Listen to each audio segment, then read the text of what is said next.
કે આજે ભગવાન રામચંદ્રજીની રામનવમી છે, જન્મ જયંતિ છે। આ છોટાઉદેપુર જિલ્લાના તમામ વસવાટ કરતા નાગરિકોને રામનવમીની શુભકામનાઓ પાઠવું છું ને સાથે સાથે તારીખ 8 અને 9 બે દિવસ માટે ભારતીય રાષ્ટ્રીય કોંગ્રેસ સમિતિની CWCની મીટિંગ અમદાવાદ ખાતે મળવા જઈ રહી છે। ગુજરાત માટે, ગુજરાત કોંગ્રેસ માટે આ અગત્યનો દિવસ છે એટલા માટે કે પૂજ્ય મહાત્મા ગાંધી જેને માર્ગદર્શન આપ્યું હતું, સરદાર વલ્લભભાઈ પટેલે જેને સુકાન સંભાળ્યું હતું, એવી કોંગ્રેસ પાર્ટીની આ એક અગત્યની મીટિંગ આખા દેશના અલગ અલગ રાજ્યના વડવાઓ ભેગા થવાના, કાર્યકારિણી ભેગી થવાની અને એમાં મહામંથન થવાનું। દેશી ભાષામાં વાત કરું તો રાજકોટ, અમદાવાદ, વડોદરાવાળા કંઈક કહે, પણ હું પોતે સમજુ છું ત્યાં સુધી આ મહામંથનની શિબિરમાંથી સારો નિચોડ વરાવશે।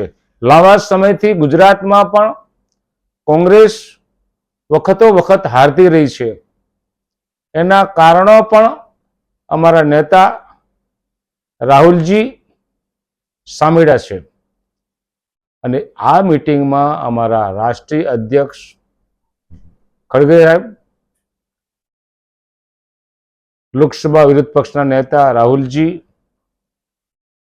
અમારા વરિષ્ઠ નેતા કહીએ, અમારા આદિવાસી એવું કે ઇન્દિરાજીને કે અમારી માતા હતા, એમના દીકરાની વહુ સોનિયાજી પણ પધારવાના।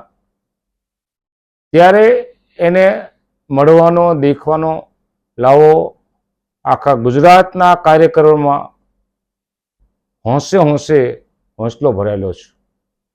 કેટલા માણસોને ત્યાં જવા દે છે એ ગૌણ છે, પણ અત્યારે ગુજરાતમાં એક માહોલ તૈયાર થઈ રહ્યો છે કે ગુજરાતમાં અખિલ ભારતીય રાષ્ટ્રીય કોંગ્રેસ પક્ષની કાર્યકારિણી મળી રહી છે અને એને કારણે કાર્યક્રમમાં ઉત્સાહ વધી રહ્યો છે।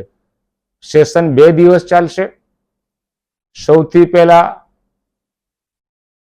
સવારે સરદાર પટેલ સ્મારક ખાતે કાર્યકારિણી મીટિંગ મળશે અને સાંજે સાબરમતી ખાતે આશ્રમ ખાતે પ્રાર્થના સભા અને બીજા દિવસે ફરી પછી કાર્યકારિણીની મીટિંગ થવાની।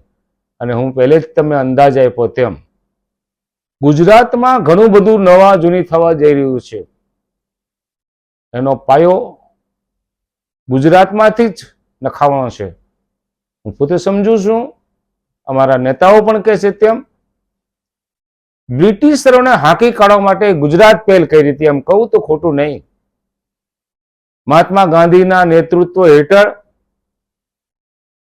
અંગ્રેજોને બહાર કાઢી મૂકવા માટે જે ચળવળ શરૂ થઈ અને અંગ્રેજોને બહાર કાઢી મૂક્યા, આજે એ વાતને 100 વર્ષ 75 વર્ષ થયા આઝાદીના, એ જેની જે સ્થાપના થઈ હતી એના 100 વર્ષ થાય છે 8મી ને 9મીએ।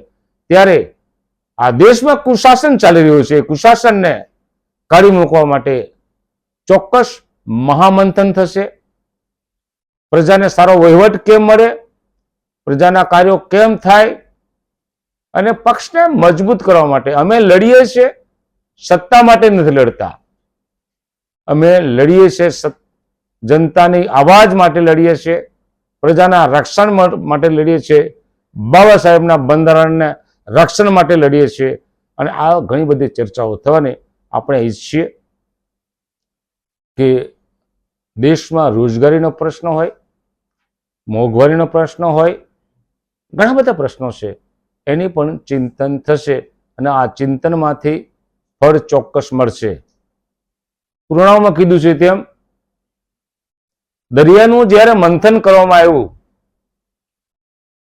અને મંથન કરીને એમાંથી અમૃત નીકળ્યું, તેમ અહીંયા પણ ગાંધીજીના ગુજરાતમાં, સરદાર પટેલના ગુજરાતમાં જ્યારે આ મીટિંગ થઈ રહી છે CWCની, આખા દેશના નેતાઓ જ્યારે અહીંયા ભેગા થયા છે ત્યારે મંથન કાઢશે એ મંથન ચોક્કસ કોંગ્રેસને ફાયદાકારક રહેશે એવું માનવું છે.